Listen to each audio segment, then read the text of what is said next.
617 1.6.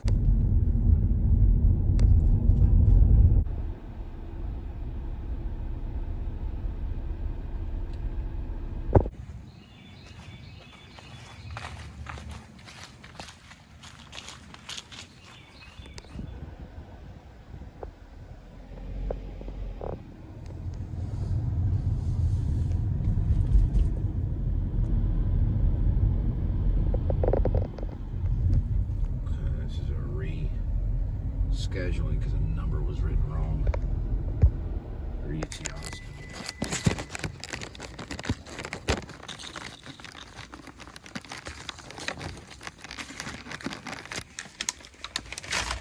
Alright, so we had a re-drop off an order that was, number was written wrong. Alright, so this will be 638.7, 2.5. Oops.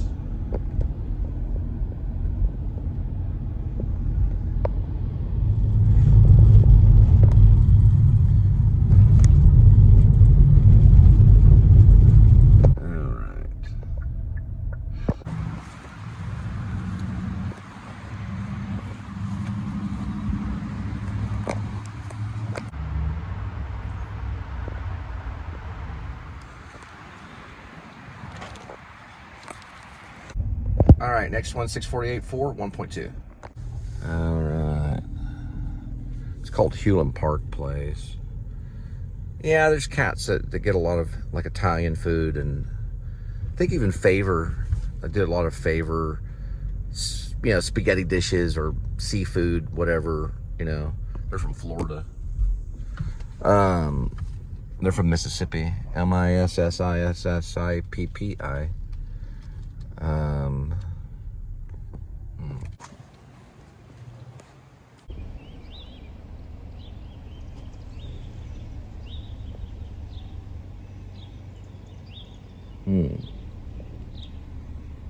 Maybe because maybe they're resting right there, so you don't want to block. I don't really know, but it's a good point, though, whoever put it there.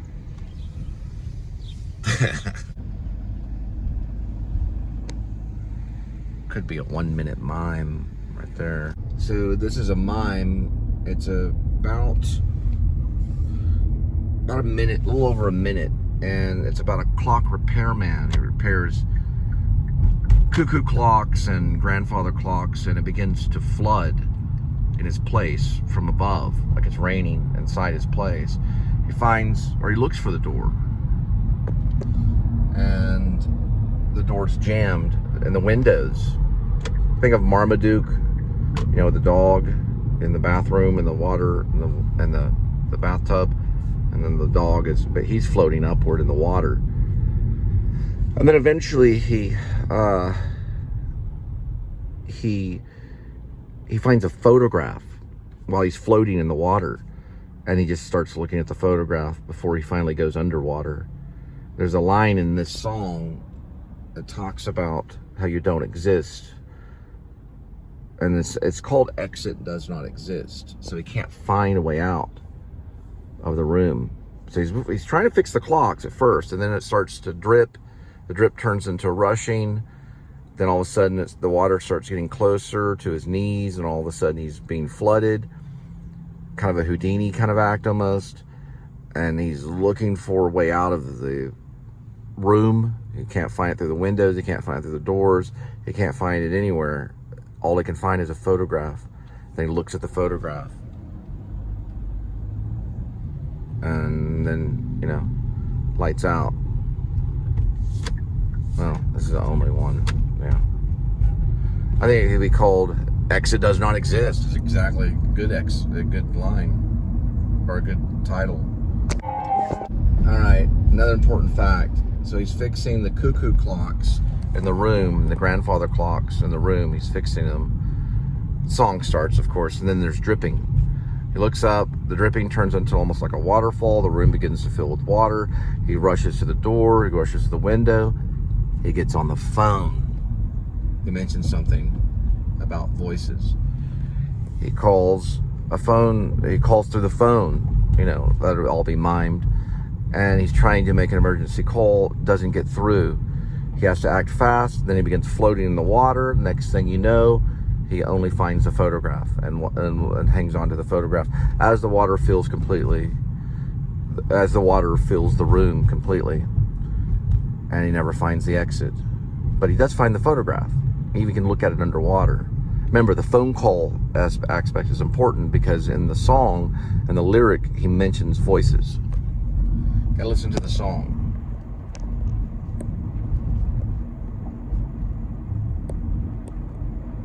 Okay, note on mine. There's also, so we got the series of things. There's trying to repair the grandfather clock, maybe cuckoo clock, maybe both. And it gets it, and then the dripping happens, and then it turns into a waterfall. He goes for the phone call, or he tries the phone call, but the cord's getting all wrapped up, and he's hanging on to it's a landline. And he gets to the door won't open, window won't open, still on the phone. All of a sudden, now he's floating in the water, and the phone's no good, but he finds the photograph, so he goes to the photograph and remembers. Now, there's an important aspect to it all. Reason why I'm making another note is because it's cold, so the temperature is low, so he starts to shiver. In the song, he says, you start shaking. So there's a song about how you don't exist, so I start shaking, meaning shivering. It's a mime.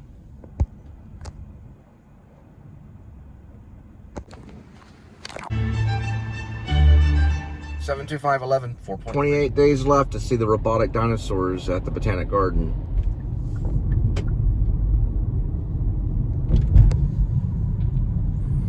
Predators at the zoo, and I don't mean the bald guys that are looking at. Anyway, these are actually predators like the leopard. They're Asian and African. There's lions that are supposed to be there too. That's an iguana. If you got any of that. But anyway, yeah, they've got different type of predators at the zoo that are like, I don't know, like a leopard or a lion, tigers, and things like that. So founded in 1873, which was exactly 200 years before my birth year. No, 100 years, sorry, 100 years, not 200. Yeah, that means I had traveled into the future. Sorry, 1873, sorry about that. 100 years before my birth year. At least I was a time traveler and I was talking about all this. But here's some of the campus there. Lots of green campus stuff. A decent theater department. Here comes a dog. Oh, that's a three-legged dog. 3 legs. It's a rescue animal. Founded in 1873. They're doing a photo shoot. This is usually where they do the photo shoots. Right here. It's probably an amateur photographer setting things up. Maybe to do a photo shoot of just the campus only. I don't know if the model's shown up. There's 2 of them. Definitely a photo shoot going on. But yeah, it's founded in 1873, 100 years before my birth year. So, long time ago. And there's their ancient, some kind of rock formation thingy where they're setting up around rocks. I was a manager at this Einstein Bagels for about a week or 2, and then suddenly had to leave. Now this was Stage West original. Well, not originally. It was Stage West, their second home theater. It's now McAllister's. They moved Stage West to their original spot off of Vickery. Now it also had a stint with Jerry Russell and Cobalt downtown Fort Worth at the Texas Theater, right there by Caravan of Dreams. That was Stage West for a little while. It turned into Texas Theater. Then Stage West moved there, probably like mid-90s, to TCU area, where they did a lot of Virginia. Well, they did Virginia Woolf. They did some Sam Shepard. They did some Edward Albee. They even did the Swan, Egloff's Swan, which is actually a really good play that I've directed. Done some direction on the Swan. It's a play by Egloff. which is a really good one. They did that there, and they also did something about the Marquis de Sade. They've done a lot of different places. They moved everything back over to Vickery. They're about to have a revolutionary show. If you have a cat, or if you love cats, you would want to go see this. It's not Cats the Musical. It's called Acro Cats. They're acrobatic cats that will be at Stage West in May. I'm going to try to see if I can sneak in. There's the Mellow Mushroom. They have one at UT Austin. UT Arlington. Probably Austin too. This is Circle. So it's Bluebonnet Circle. This is where Circle Theater started until they moved to West Magnolia and then eventually downtown Fort Worth. They started on the Circle. I've worked for them too. And a children's show called North Pole Nightmare.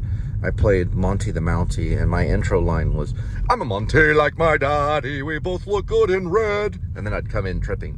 Well, actually, I was come in tripping, and then I would launch, "I'm a Monty like my daddy, we both look good in red." The lady that was in it, she played one of the ingenues. She knew Seinfeld. Before Seinfeld started, Seinfeld on NBC. She had met him. She had a lazy eye. So she had talked to Seinfeld, and Seinfeld told her that, I'm going to go off on NBC and do this show called, basically Seinfeld. It was like he was about, to say it was just a show about him and his life or something. He said, that's what I wanted to do. Now, the reason why she mentioned Seinfeld, Jerry Seinfeld, is because when I was backstage, we all had shared a dressing room. And this chick was like a blonde-haired chick. Well, I guess maybe she worked in New York or something. She was working on the show. Maybe she was at the Improv, because he would do a lot of free stuff at the Improv. Well, she goes, "You wear undershirts?" Because I'd always wear undershirts. I always had undershirts on. I was always putting on my undershirts. I said, "Yeah, I always wear undershirts. Sometimes I even double up on my undershirts." She goes, "Jerry Seinfeld from Seinfeld." Seinfeld was really big then. She goes, "He wears undershirts." I said, "Really?" She goes, "Yeah, I met him." It was like something to do with school or campus or something. I don't know. Maybe New York. I don't know. She goes, "Yeah, I met him. He actually came up to me one time and said he was going to start the show that he was talking about." Now, I thought she had said a campus, but I may have gotten it confused. She might have been talking about NYU. I don't know. It's a true story. It's a small world.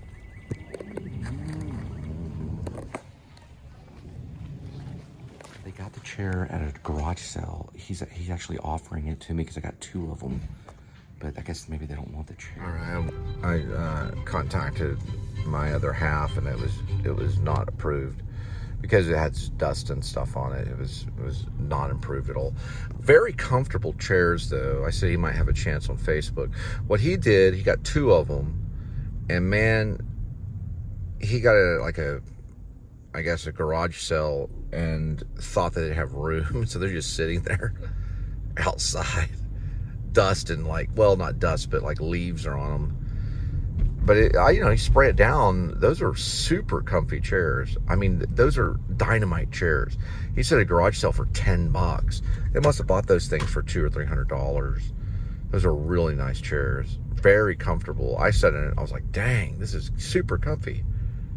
But it's not a puffy chair, so it's not like one you could pretty much just sleep in. It's a little rigid. But my other half said absolutely no funkin' way is what the response was. No funkin', as in F-U-N-K-I-N way. Or it was really no funkin' no. Yeah, so. All right. Like Dunkin' Donuts, but with an F. Funkin'. No funkin' no. Going back to Bluebonnet. I'll leave it running for Bluebonnet. Yeah, so Circle Theater somewhere. I had no idea who Circle Theater was when they were at Bluebonnet Circle because I was probably too young. When I knew about Circle Theater, they were in West Magnolia, which is way over there in the Culture District. It moved to downtown. They're one of the big downtown Fort Worth theaters. And I know Michael Newman and the Newmans because I met them. This is the Poop Deck. Mildred Henson's parents met at the Poop Deck. She went to Germany. But I think they moved the Poop Deck. I think it was over there. They moved it over there. There's also used to be where the Mellow Mushroom or back there was a authentic Mexican restaurant. I don't know if it's still there. I may have passed it. Don't know where Circle was. This is Circle. There's the Mellow Mushroom. Mellow Pizza Burgers, I guess is what it said. Or it said pizza for sure. There's also one in Arlington. Probably in Austin too. Yeah, TCU campus store. Yeah, you know, you walk around certain areas and neighborhoods in TCU and you can smell a certain type of, I guess we could just say herb.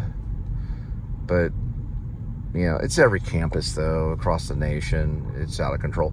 I think UNT, when I was at University of North Texas, not gonna lie, there was a couple times I had to make late night runs to 7-Eleven because my mouth was very dry.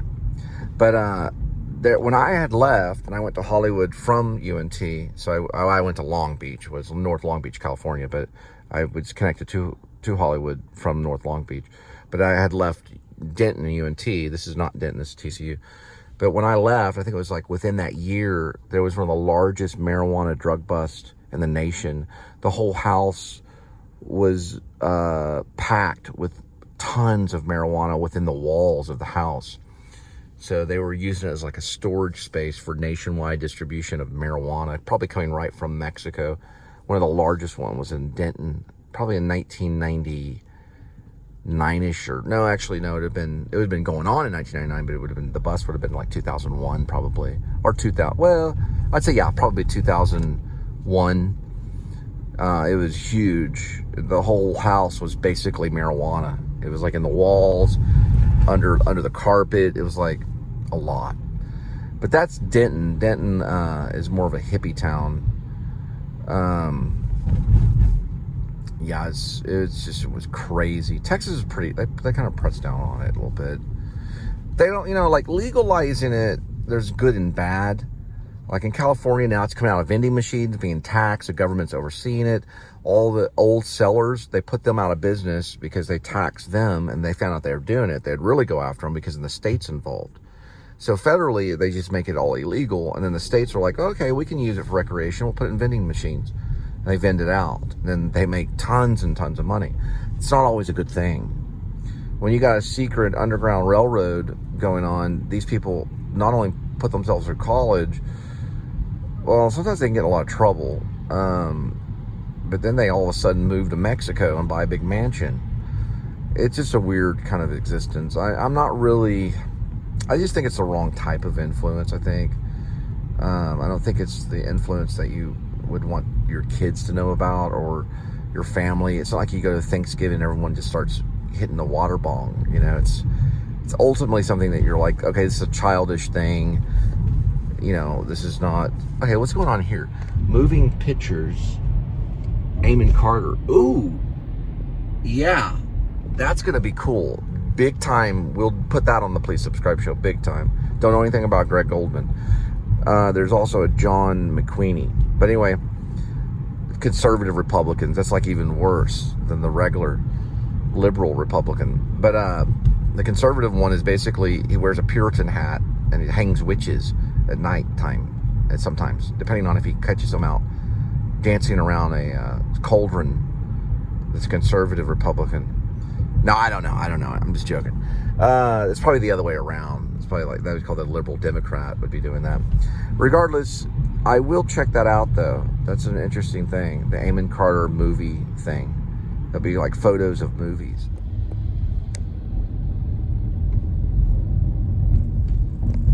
Yeah, then you go to a channel and you put on Gentle Moon by Sunkill Moon.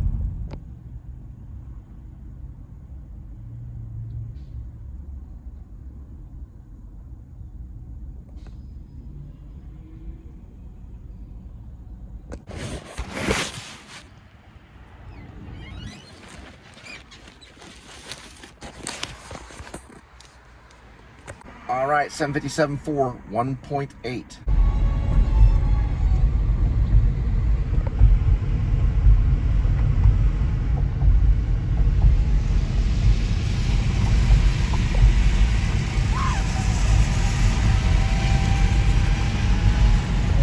Like somebody was racing them go-karts, going around in a circle.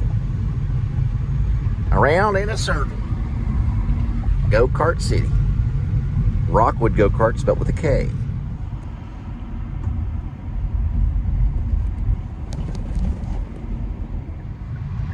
Look, I'm a Picasso.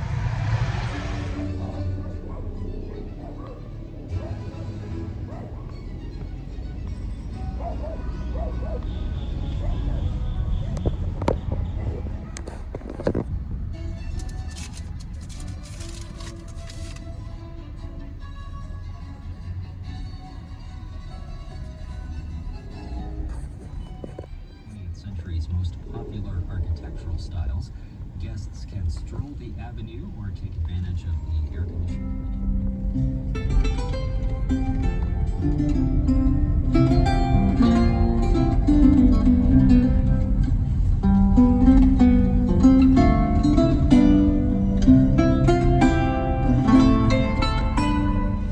All right, another night of delivery. We're gonna head back and we'll see Linda and Kitty.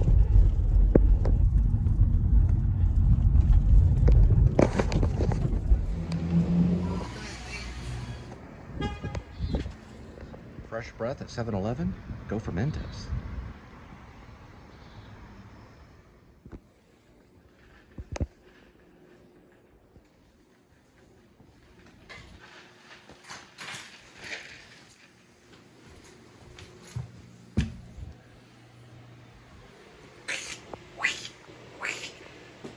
Dirty shoes.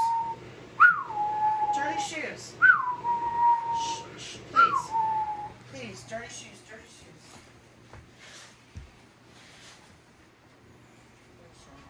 And you will blink your eyes right now. You have to watch for your tongue. So you have to talk gently. Alright. Sorry, the chicken went off. Can't let the chicken burn because we don't have money.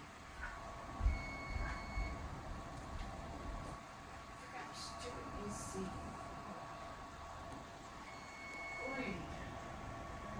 I'm not having no damn big ordeal. Shit.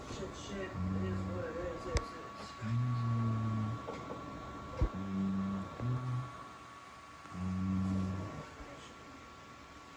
Alright, this is your safety zone now.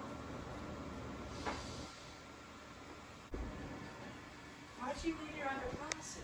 Just right there next to the TV. Okay, that's all you had to say. No thanks. Thank you. Shh. Be gentle. He's dirty. Oh. He's dirty. Shh. He does with a lot.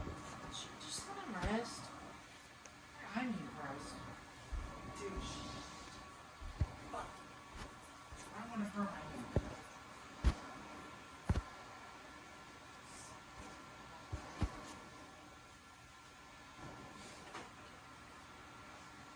He still, for some reason, won't move.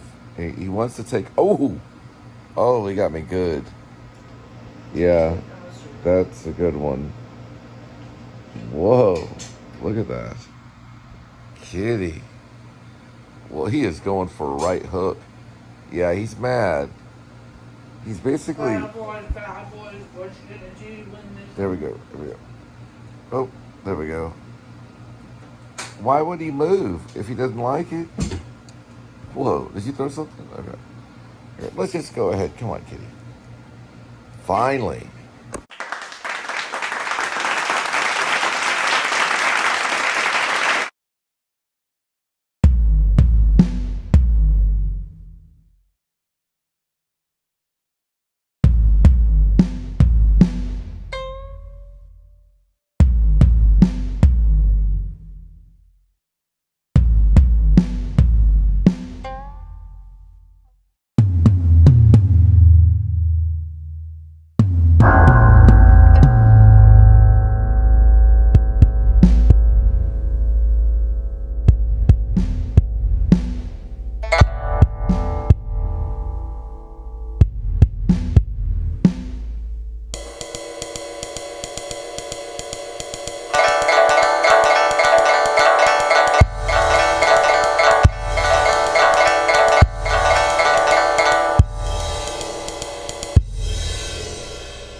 Bye.